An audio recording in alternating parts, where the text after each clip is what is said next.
Hello everyone, welcome to another lecture of chemistry. आज हम chemistry में एटॉमिक स्ट्रक्चर वाले अपने लेक्चर को आगे प्रोसीड करेंगे। ये एटॉमिक स्ट्रक्चर का लेक्चर नंबर 12 है, जिसमें हम लोगों को आज बोहर के मॉडल के न्यूमेरिकल्स को प्रैक्टिस करना है। देखिए, इससे पिछले लेक्चर में भी हम लोगों ने बोहर के मॉडल पर न्यूमेरिकल्स को प्रैक्टिस किया था, लेकिन वो हाइड्रोजन एटम के लिए था सिर्फ। इस लेक्चर में हम हाइड्रोजन लाइक एटम्स के लिए क्वेश्चंस को प्रैक्टिस करेंगे। अब ये हाइड्रोजन लाइक एटम्स क्या होते हैं, ये मैंने आपको पिछले लेक्चर्स में बता कर रखा है। वो एटम्स जो एटॉमिक नंबर तो कुछ और रखते हों, लेकिन उनके पास सिर्फ एक इलेक्ट्रॉन हो, यानी कि हाइड्रोजन के जैसे उसके आउटर मोस्ट शेल में सिर्फ एक इलेक्ट्रॉन प्रेजेंट रहेगा। वो इलेक्ट्रॉन डिफरेंट एनर्जी लेवल्स में आता जाता रहेगा एनर्जी को एब्जॉर्ब कर कर। तो ऐसे एटम्स को हम लोग हाइड्रोजन लाइक एटम्स कहते हैं। ठीक, आज हम उनके लिए न्यूमेरिकल्स को प्रैक्टिस कर कर देखेंगे। न्यूमेरिकल्स यहाँ पर अभी जो आज के क्लास में हम लोग को प्रैक्टिस करना है वो 3 फार्मूलों पर प्रैक्टिस करना है। पिछले लेक्चर में भी हमने इन्हीं 3 फार्मूलों पर क्वेश्चंस को प्रैक्टिस किया था, और उन 3 फार्मूलों को लेकिन हम सिर्फ हाइड्रोजन के लिए यूज़ कर रहे थे। आज के लेक्चर में हम हाइड्रोजन लाइक एटम्स के लिए यूज करेंगे। फटाफट आपको तीनों फार्मूले हम याद दिला देते हैं ताकि आप उससे रिलेटेड क्वेश्चंस को कर पाएँ। देखिए, सबसे पहले रेडियस वाला फार्मूला आप रिवाइज कर लें वापस से। 0.53 into n² by z angstrom, ये रेडियस के लिए था। दूसरा आपका वेलोसिटी के लिए था, वेलोसिटी ऑफ इलेक्ट्रॉन निकालने के लिए 2.18 into 10⁶ into z/n metre per second था। और तीसरा फार्मूला एनर्जी के लिए था, total energy is equal to -13.6 into z² by n² था। और काइनेटिक एनर्जी का जो वैल्यू था वो माइनस टोटल एनर्जी के इक्वल में आता था, यानी कि टोटल एनर्जी जो आएगा उसका माइनस वैल्यू ले लीजिएगा। तो टोटल एनर्जी हमेशा माइनस में आता है, तो यहाँ आप माइनस वैल्यू रखेंगे, माइनस माइनस क्या हो जाएगा प्लस। और potential energy 2 times of total energy होता है, तो आप यहाँ पर वैल्यू पुट कर कर दोनों को सॉल्व कर लीजिएगा। ठीक, तो यहाँ आपके पास ये वैल्यूज़ रहेंगे, इन फार्मूलों को आपको यूज़ करना है। इन फार्मूलों में देखिए n क्या था, तो n नंबर ऑफ शेल था या नंबर ऑफ एनर्जी लेवल था। इसको कोडिंग फॉर्म में भी कुछ अलग अलग नाम दिए जाते हैं। First energy level, ground state, second energy level, first excited state. अगर आपको ये चीज़ कंफ्यूज कर रही हो तो आप इससे जस्ट पीछे वाला लेक्चर जो है उसको विजिट कर लें, लेक्चर नंबर 11। उसमें मैंने ये सारे कन्फ्यूजन्स क्लियर कर कर रखे हैं ताकि आपको न्यूमेरिकल को यहाँ पिक करने में कोई भी दिक्कत ना हो। जेड आपका एटम का एटॉमिक नंबर होगा, हाइड्रोजन के लिए 1 होता है। पिछले लेक्चर में हर न्यूमेरिकल में हमने z=1 यूज किया था क्योंकि वो सिर्फ हाइड्रोजन के न्यूमेरिकल्स थे, लेकिन आज z=1 नहीं, हम z= अनदर एटम्स के लिए हम आज क्वेश्चन करने जा रहे हैं। तो z की वैल्यू यहाँ पर कुछ और रहा करेगी, अदर देन 1 रहा करेगी। और आज हम लोग इन फार्मूलों पर क्वेश्चंस को प्रैक्टिस कर कर देख लेते हैं। एक बार फटाफट इन फार्मूलों को देख लीजिए ताकि इस पर हम क्वेश्चंस को प्रैक्टिस कर सकें। चलिए, इन फार्मूलों को देखने के बाद हम लोग क्वेश्चंस की तरफ आगे बढ़ते हैं। सबसे पहला क्वेश्चन आप देखिएगा, calculate distance of electron, calculate distance of electron from nucleus of atom, और nucleus of helium atom, helium का एटम है वो, helium atom, if electron is revolving in third excited state. तो ये आपके पास क्वेश्चन है। देखिए, calculate distance of electron from nucleus of helium atom if electron is revolving in third excited state. अब एक बात समझिए, मैंने कहा कि ये सिर्फ हाइड्रोजन लाइक एटम्स के लिए अप्लाई होता है, तो मतलब ये फार्मूला जब आप बोहर के अंदर पढ़ रहे हैं तो इन रियलिटी ये हीलियम नहीं रहा होगा, हीलियम +1 आयन रहा होगा।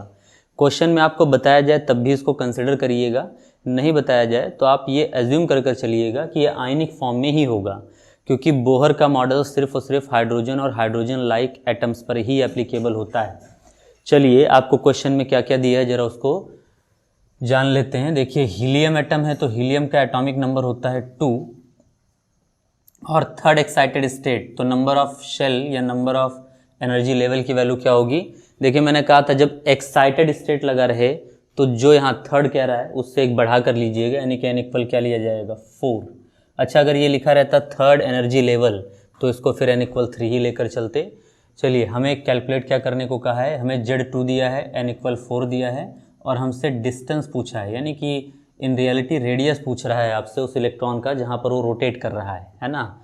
आपको कह रहा है कि हीलियम के न्यूक्लियस से, ये रहा वो न्यूक्लियस, यहाँ से वो इलेक्ट्रॉन कितनी डिस्टेंस पर है, ये r पूछ रहा है जहाँ वो क्या कर रहा है, रोटेट कर रहा है। ठीक, तो आपको डिस्टेंस बता देना है, फॉर्मूला तुरंत आप याद करिए, r equal 0.53 into n square by z angstrom, 0.53 multiplied by n की वैल्यू क्या है, देखिए 4 का स्क्वायर अपॉन में z की वैल्यू 2 है, 0.53 मल्टीप्लाइड बाई ये आ जाएगा आपका 16/2 और 16 तो कैंसिल हो जाएगा, 8 टाइम्स 8 2 जा 16। अब आपके पास बचा है 0.53 इंटू 8। देखिए आप इसका मल्टीप्लिकेशन ले लीजिए, 8 3 जा 24, 2 कैरी है और 8 5 जा 40 और 2 42। और देखो यहाँ 1 और 2 नंबर्स के बाद डेसिमल्स है, तो यहाँ मल्टीप्लिकेशन प्रोडक्ट में भी आपको डेसिमल लगाना पड़ेगा, 1 और 2 डेसिमल्स पुट कर दीजिए, तो 4.24 एंगस्ट्रॉम ये आपका डिस्टेंस आ गया। अच्छा ये तो एंगस्ट्रॉम में वैल्यू है, कई बार आपको ऑप्शन में मीटर में आंसर पूछेगा तो आप बता सकते हैं, और इसी को आप बता सकते हैं, देखिए r इक्वल 4.24 इंटू में एक एंगस्ट्रॉम में कितना मीटर आपको याद कराए थे, 10⁻⁻10 मीटर, ये मीटर में आपका आंसर हो जाएगा। ठीक है ना। तो आपका वो इलेक्ट्रॉन जो हीलियम के एटम के न्यूक्लियस के अराउंड रोटेट कर रहा है, किस एक्साइटेड स्टेट में, थर्ड एक्साइटेड स्टेट में, उसका न्यूक्लियस से इस वक्त डिस्टेंस क्या है, 4.24 एंगस्ट्रॉम है, या फिर आप कह सकते हैं 4.24 इंटू 10⁻⁻10 मीटर के डिस्टेंस पर वो क्या कर रहा है, रोटेट कर रहा है। तो ये आपका क्वेश्चन था। ठीक, क्वेश्चन को नोट करिए, हम लोग अगले क्वेश्चन की तरफ बढ़ चलते हैं। ठीक है ना, तो आपने नोट कर लिया, इसके बाद देखा जाए अगला क्वेश्चन। ठीक है ना,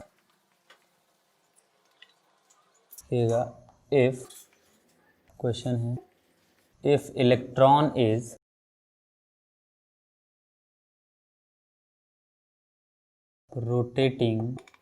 rotating in third energy level of Li plus 2 and boron plus 4, then find out ratio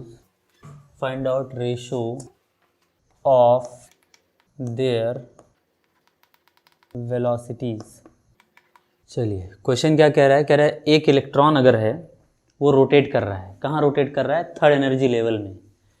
कह रहा है कि एक बार वो Li+2 के थर्ड एनर्जी लेवल में रोटेट कर रहा है और एक बार वो बोरॉन के थर्ड एनर्जी लेवल में रोटेट कर रहा है। तो कह रहा है कि उनके वेलोसिटीज़ का क्या बता दीजिए, रेशो बता दीजिए। तो देखो इस क्वेश्चन को करने के लिए आप सिंपली पहले लिथियम का वेलोसिटी निकाल लीजिए, लिथियम के थर्ड एक्साइटेड स्टेट में इलेक्ट्रॉन की वेलोसिटी निकाल लीजिए, सॉरी थर्ड एनर्जी लेवल में, और फिर बोरॉन के थर्ड एनर्जी लेवल में आप इलेक्ट्रॉन का क्या निकाल लीजिए, वेलोसिटी निकाल लीजिए, और फिर हम दोनों का क्या ले लेंगे, रेशो ले लेंगे। तो सबसे पहले तो आप बोरॉन की बात कर लें फर्स्ट, या लिथियम की बात कर लें फर्स्ट, फॉर Li+2।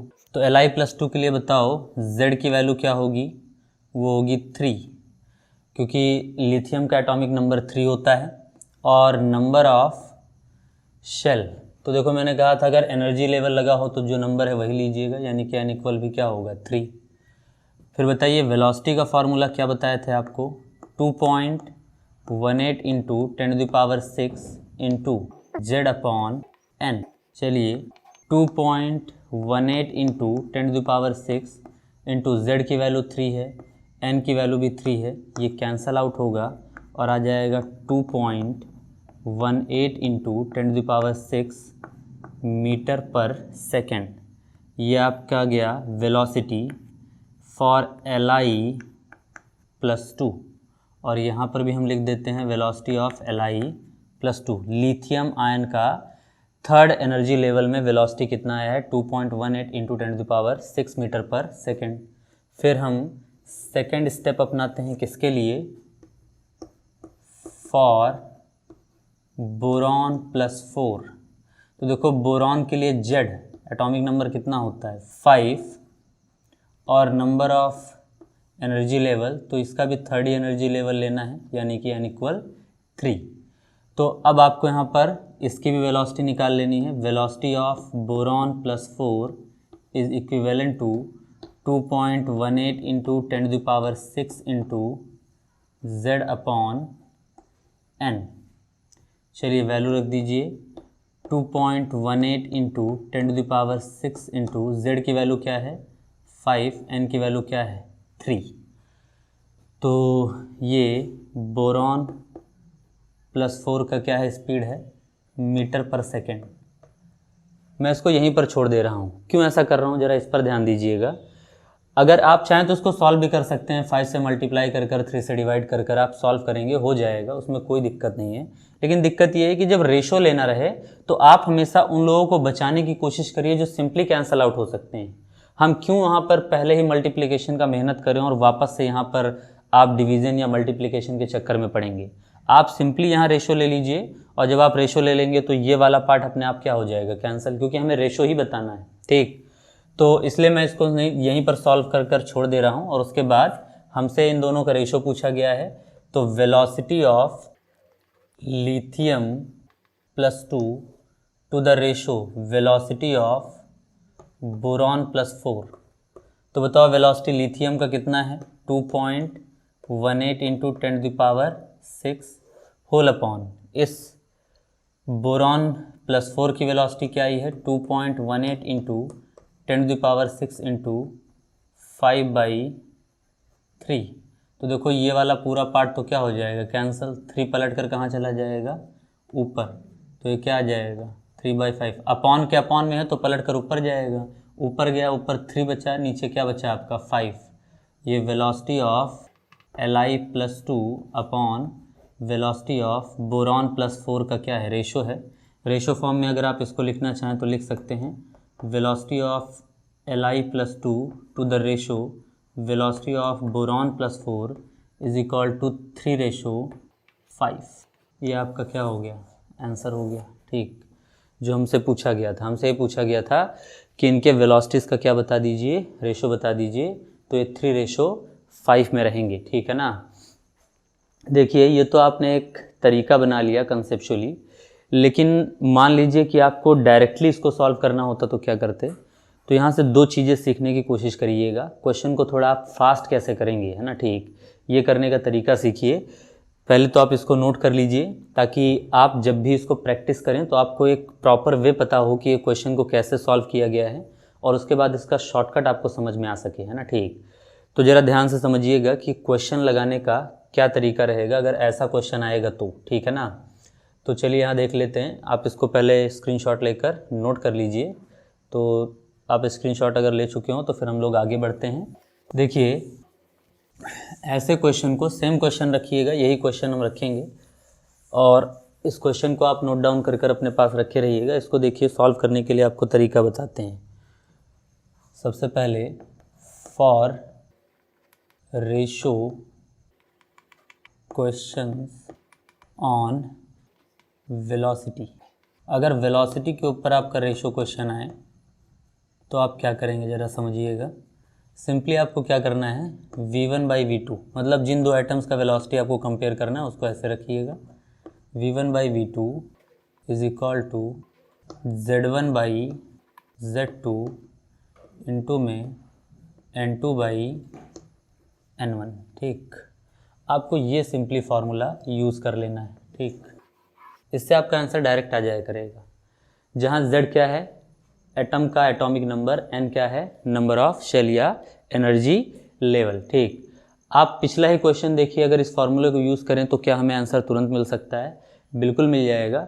ज़रा देखने की कोशिश करिए। हमसे वेलोसिटी का रेशो पूछा था, अगर आप पिछला क्वेश्चन नोट किए हैं तो उस पर ध्यान दीजिए। सबसे पहली चीज़ हमें वेलोसिटी पूछा होता, रेशो पूछा था, velocity of lithium +2 ion and velocity of boron +4 ion, इनका रेशो पूछ कर रखा हुआ है। अब इसका रेशो अगर आपसे पूछा गया है तो अब ज़रा ध्यान से समझिए कि आपको करना क्या है। सबसे पहले इसका आप क्या लिख लीजिए, एटॉमिक नंबर। तो लिथियम का एटॉमिक नंबर 3 होता है और बोरॉन का एटॉमिक नंबर क्या होता है, 5 होता है। फिर क्वेश्चन में N2 मतलब बोरॉन का एनर्जी लेवल, तो बोरॉन का एनर्जी लेवल भी 3 ही दिया गया है और इसका एनर्जी लेवल दोनों का 3 में ही पूछा है।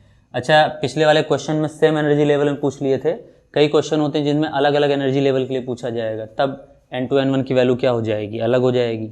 अब आपको रेशो बताना है, आप सिंपली इस फॉर्मूले का यूज़ करिए। देखिए V1/V2 is equal to Z1/Z2 into N2/N1। चलिए V1 किसको हम मान ले रहे हैं, लिथियम को, क्योंकि लिथियम के साथ रेशो पूछा है। तो Li+2 velocity of boron +4 is equal to Z1।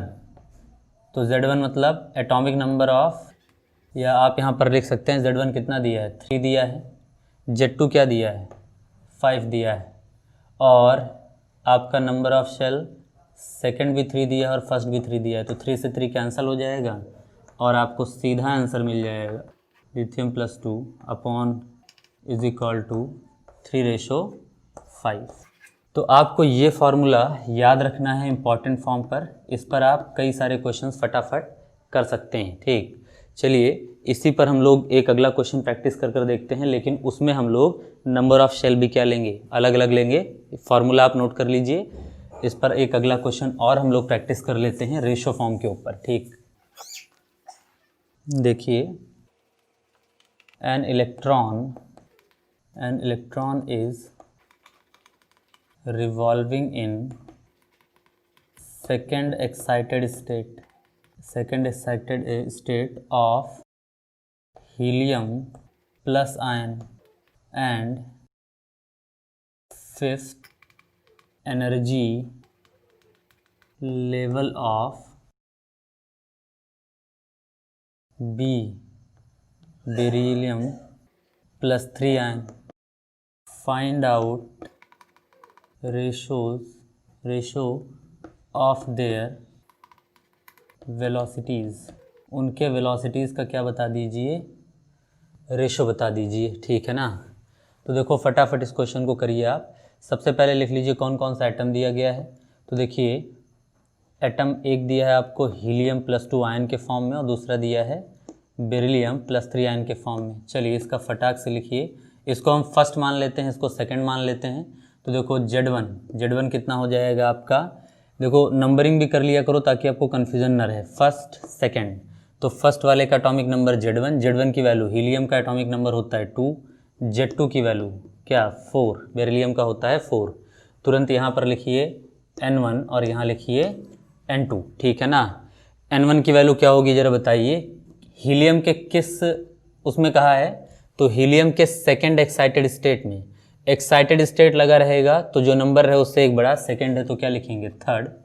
और आपके 5th energy level of B+2, तो B+2 के कहाँ 5th एनर्जी लेवल लगा रहता है तो सेम नंबर लेकर चलते हैं, यानी कि n इक्वल क्या हो गया 5।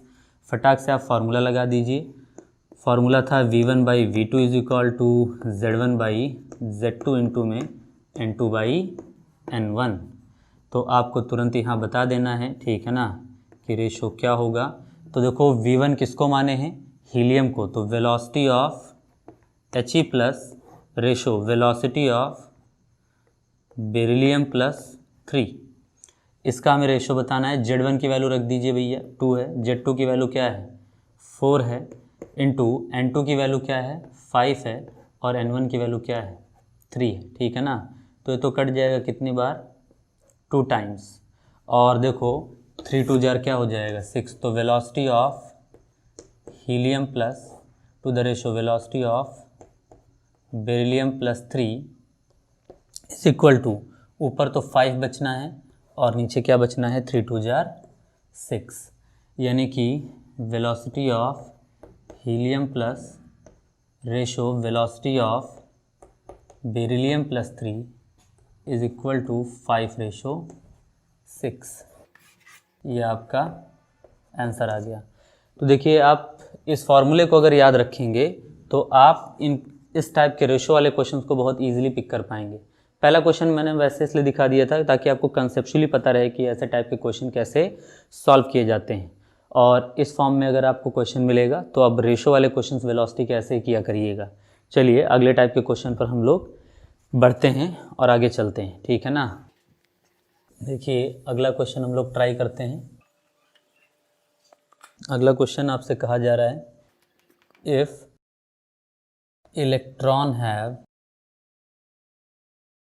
total energy, if electron have total energy of -1.51 electron volt in second excited state of hydrogen atom, then find out energy of electron in same energy level of C+5 ion, यानी कि carbon ion, ठीक है ना। तो देखो आपसे कह रहा है कि एनर्जी जो है वो सेकेंड एक्साइटेड स्टेट, तो सेकेंड एक्साइटेड स्टेट का मतलब हो गया n इक्वल क्या, 3, क्योंकि एक्साइटेड स्टेट लगा रहता है तो जितना नंबर उससे एक आपको बढ़ा कर लेना है, n इक्वल 3। और आपसे कह रहा है कि फर्स्ट हाइड्रोजन एटम के लिए, for hydrogen atom energy third energy level में सेकेंड एक्साइटेड स्टेट में कितना है, -1.51 इलेक्ट्रॉन वोल्ट। तो E3 को थर्ड एनर्जी लेवल या सेकेंड एक्साइटेड स्टेट की एनर्जी कह सकते हैं, और ये इतना देकर रखा है। लेकिन हमसे कह रहा है कि हमें हाइड्रोजन का मत बताओ, हमें बता दो सेकेंड, किसके लिए, फॉर C+5 आयन के लिए, है ना, ठीक। इतने ही सेम एनर्जी लेवल, मतलब सेकेंड एक्साइटेड स्टेट में ही पूछ रहा है, किसके लिए, n इक्वल 2 के लिए ही, ठीक, सॉरी n इक्वल 3 के लिए ही।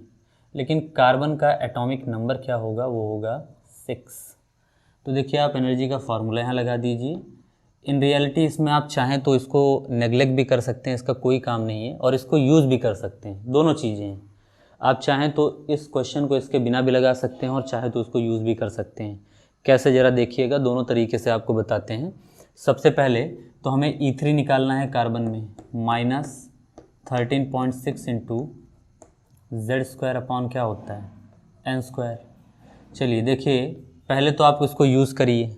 तो हाइड्रोजन में अगर आपको पिछला लेक्चर याद हो जो मैंने पढ़ाया था आपको, उसमें मैंने बताया था कि हर एनर्जी लेवल का आप याद रखिएगा।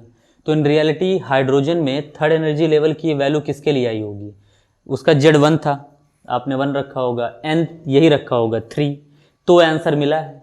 मतलब 13.6 को आप 3 के स्क्वायर से डिवाइड करेंगे तो आपको -1.51 मिलेगा। तो मतलब 13.6 और यहाँ पर जब 3 रखेंगे तो 3 स्क्वायर की जगह पर आप सीधा उसको पुट कर सकते हैं, और Z² यानी कि 6 के स्क्वायर से मल्टीप्लाई कर आंसर निकाल सकते हैं। आप सिंपली उसको नहीं यूज़ करना चाहते हो तो यहाँ वैल्यू पुट करिए, आपको वैल्यू आगे मिल जाएगा। कैसे, ज़रा देखिए, -13.6 Z की वैल्यू है 6 का whole square, whole by n की वैल्यू कितनी है, 3 है, 3 का होल स्क्वायर। देखिए अब यहाँ आप वैल्यू चाहें तो पुट कर लें, इतने की वैल्यू, ये जो आपको दिख रहा है, इतने की वैल्यू क्या आएगी, -1.51 इंटू में 6 का स्क्वायर क्या होता है, 36। आप यहाँ कॉर्नर तुरंत मल्टीप्लिकेशन कर लें, 151 का 36 से, तो ये हो जाएगा 6, ये हो जाएगा 3 और ये 9, ठीक है ना। फिर यहाँ पर आपका आ जाएगा 3, 5 और आपका 4, तो 6, ये 3, ये 4 और ये 5। तो 2 डेसिमल्स लगेंगे, यानी कि 54.36 यानी कि -54.36 इलेक्ट्रॉन वोल्ट की टोटल एनर्जी होगी कार्बन के +5 आयन वाले थर्ड एनर्जी लेवल पर। तो आप यहाँ पर सिंपली देख चुके हैं कि ये क्वेश्चन का आंसर आपको इसके बिना भी मिल सकता था। आप चाहते तो वहाँ खुद ही डिवीज़न कर लें, लेकिन आप इसको फटाक से यूज़ कर सकते हैं। मैंने पिछले लेक्चर में आपको बताया भी था कि अगर आप हाइड्रोजन के एनर्जी लेवल्स को याद रखेंगे तो आपको काफ़ी बेनिफिट मिलेगा, है ना। ठीक, आप कैलकुलेशन फटाफट कर पाएंगे, क्योंकि हाइड्रोजन में हम इसी वैल्यूज़ को फटाफट सॉल्व कर याद भी किए थे। फर्स्ट में -13.6 इलेक्ट्रॉन वोल्ट, हाइड्रोजन के सेकेंड एनर्जी लेवल में कितना याद किए थे, तो उसमें हम लोगों ने याद किया था -3.4 इलेक्ट्रॉन वोल्ट। थर्ड में कितना याद किया था, -1.51 इलेक्ट्रॉन वोल्ट, जो आपको इस क्वेश्चन में दिया भी गया था। फोर्थ में हम लोगों ने याद किया था -0.85 इलेक्ट्रॉन वोल्ट। फिफ्थ में था -0.54 इलेक्ट्रॉन वोल्ट। फिर आपको सिक्स्थ में मिलता है -0.37 इलेक्ट्रॉन वोल्ट। सेवन्थ में आपको मिलता है -0.27 इलेक्ट्रॉन वोल्ट। तो ये वैल्यूज़ आपको थोड़ा याद कर रखने चाहिए, हेल्प मिल सकती है, आप फटाफट न्यूमेरिकल्स सॉल्व कर सकते हैं। ठीक, चलिए कुछ और क्वेश्चंस हम लोग प्रैक्टिस कर लेते हैं, इसको आप नोट कर लीजिएगा, ठीक है ना। हम लोग आगे यूज़ करते हैं और भी क्वेश्चंस, देखते हैं कि हम किस टाइप के क्वेश्चंस को और सॉल्व कर सकते हैं। देखिए एक बात और, थोड़ा मैंने जैसे वेलोसिटी पर रेशो के क्वेश्चंस बताए हैं, वैसे रेडियस और एनर्जीज पर भी पूछे जाते हैं। तो अगर आपसे रेशो एनर्जी का और रेडियस का पूछ ले तो उसको देखिए आप कैसे सॉल्व करेंगे, ज़रा ध्यान से समझिएगा। रेडियस पर अगर रेशो का क्वेश्चन आ जाए तो फॉर्मूला लगाइएगा R1/R2 is equal to N1/N2, sorry R1/R2 is equal to N1/N2 का होल स्क्वायर इंटू में Z2/Z1। ठीक, ये फार्मूला आपको रेडियस के रेशो के क्वेश्चंस को सॉल्व करने के लिए यूज़ करना है। और वेलोसिटी वाला भी आपको बताए थे, V1/V2 इज इक्वल टू, वो था आपका Z1/Z2 इंटू N2/N1, ठीक है ना। और उसके बाद एनर्जी के लिए आपको फार्मूला क्या याद रखना है, E1/E2 is equal to Z1/Z2 का होल स्क्वायर इंटू N2/N1 का होल स्क्वायर। तो ये रेशो वाले क्वेश्चंस को सॉल्व करने का तरीका है रेडियस के लिए, ये वेलोसिटी के लिए और ये एनर्जी के लिए, जहाँ Z और N वही सब हैं। Z रिस्पेक्टिव एटम का एटॉमिक नंबर है, आपका N1 N2 रिस्पेक्टिव एटम्स के एनर्जी लेवल्स हैं या नंबर ऑफ सेल्स हैं। ठीक, तो इस पर तो हम क्वेश्चन देख चुके हैं और कुछ इन पर भी क्वेश्चंस हम लोग देख लें। देखो इस टाइप के क्वेश्चंस जो रहते हैं रेशो के रहेंगे या नॉर्मल टाइप के रहेंगे, तो नॉर्मल वाले फार्मूले तो आपको याद ही कराए गए हैं, उन पर पिछले लेक्चर्स में भी मैंने कई सारे क्वेश्चंस को प्रैक्टिस कराया था और इसमें भी शुरुआत का एक क्वेश्चन हमने नॉर्मल फार्मूले पर ही देखा था। नॉर्मल का मतलब है कि सीधा कैलकुलेशन पोर्शन पर रेशो शो ना पूछा जाए, उसमें आपसे रेडियस, वेलोसिटी या एनर्जी, काइनेटिक एनर्जी पूछ ले, तो उस टाइप के क्वेश्चंस आप नॉर्मली फार्मूले से सॉल्व करेंगे। और रेशो वाले क्वेश्चंस के लिए आप ये कंसेप्ट लगा लेंगे तो आपका क्वेश्चन फटाफट हो जाएगा। ठीक, तो ये ध्यान रखिएगा। कुछ क्वेश्चन एनर्जी के या रेडियस के रेशो पर एक दो क्वेश्चन देख लेते हैं, तो ज़रा ध्यान से समझिएगा कि इस क्वेश्चन को कैसे हम लोग सॉल्व करेंगे। ठीक, जैसे देखिए अगला question, what is the ratio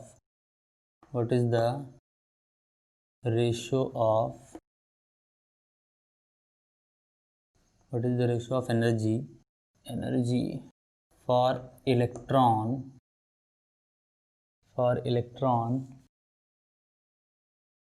revolving in ground state of helium plus ion and first excited state of hydrogen. Question है आपके साथ, क्या कह रहा है, what is the ratio of energy for electron revolving in ground state of He+ ion and first excited state of hydrogen atom. ठीक, तो आप फटाफट देखिए यहाँ पर पहले लिख लीजिए कौन से दो एटम्स दिए गए हैं या क्या आयंस दिए गए हैं। तो पहला दिया गया है आपको He+ और दूसरा दिया गया है हाइड्रोजन। चलिए इसको आप फर्स्ट मान लीजिए, इसको मान लीजिए सेकेंड। तो बताओ Z1 क्या होगा? तो Z1 होता है 2 हीलियम का, और यहाँ Z1 क्या होगा? तो हाइड्रोजन का एटॉमिक नंबर होता है, सॉरी Z2 क्या होगा? वो होगा 1, क्योंकि हाइड्रोजन का एटॉमिक नंबर 1 होता है। फिर N1 और N2 भी निकाल लेते हैं। तो N1 हीलियम के कहाँ घूम रहा है? Ground state. ग्राउंड स्टेट का मतलब होता है N=1। इसके कहाँ घूम रहा है? फर्स्ट एक्साइटेड स्टेट में, ठीक है ना। यानी कि फर्स्ट एक्साइटेड स्टेट का मतलब हो गया N= कितना आपका 2, क्योंकि एक्साइटेड स्टेट लगने पर मैं कहता हूँ कि हमेशा आप एक नंबर इंक्रीज़ कर लिया करिए। ठीक, ये आपने लिख लिया। अब आपसे एनर्जीज़ का रेशो पूछ रहा है। देयरफॉर एनर्जी का रेशो वाला फार्मूला क्या बताएं हैं? E1/E2 is equal to Z1/Z2 का होल स्क्वायर इंटू N2/N1 का होल स्क्वायर। ठीक है ना।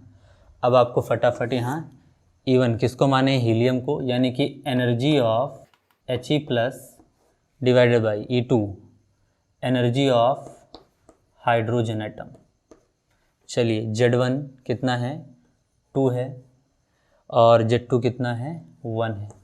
इसका होल स्क्वायर इनटू में N2 कितना है? 2 है, और N1 कितना है आपका? 1 है। ठीक है ना, इस पूरे का होल स्क्वायर। ठीक, तो ये हो जाएगा He energy of He+ ratio energy of hydrogen is equal to 2 का स्क्वायर 4/1 का स्क्वायर 1 इंटू में 4/1। ठीक है ना, तो 4 4 जा 16 हो जाएगा, यानी कि energy of He+ to the energy of hydrogen equal हो जाएगा 16:1। तो आंसर क्या आ जाएगा? वो आ जाएगा energy of He+ to the energy of hydrogen atom is equivalent to, sorry हम लोग को रेशियो लिखना था, energy of He+ to the energy of hydrogen is equal to 16:1। ठीक, तो ये 16:1 आपका क्या आ जाएगा? आंसर आ जाएगा। तो एनर्जी का रेशियो वाला क्वेश्चन इस तरीके से आपको सॉल्व करना था। ठीक, तो फॉर्मूले बेस्ड क्वेश्चन भी आएंगे, रेशियो बेस्ड क्वेश्चन भी आएंगे। आपको दोनों को पिक करना आना चाहिए, और सिंपली हैं दोनों। ठीक, कोई बहुत ज़्यादा टफ क्वेश्चंस नहीं है, बस थोड़ा लैंग्वेज समझिए, कौन से एक्साइटेड स्टेट के लिए दिया है, एनर्जी लेवल के लिए दिया है, किस एटम के लिए दिया है, उनका एटॉमिक नंबर वगैरह थोड़ा प्रैक्टिस करिए। और अगर आप इसको कर लेंगे तो ये क्वेश्चंस लगाना कोई बड़ी बात नहीं है। ठीक है ना। तो आज के लेक्चर में हम लोग इतना रखते हैं, इतने न्यूमेरिकल्स आप प्रैक्टिस करिएगा अच्छे से। अगले लेक्चर में हम लोग एनर्जी गैप्स और हम कुछ सीरीज़ को पढ़ेंगे, जैसे लाइमन बामर सीरीज़ हैं, कुछ हाइड्रोजन के स्पेक्ट्रम को स्टडी करेंगे। ठीक, तो आज के लेक्चर के लिए इतना, बाकी अगले लेक्चर में देखा जाएगा।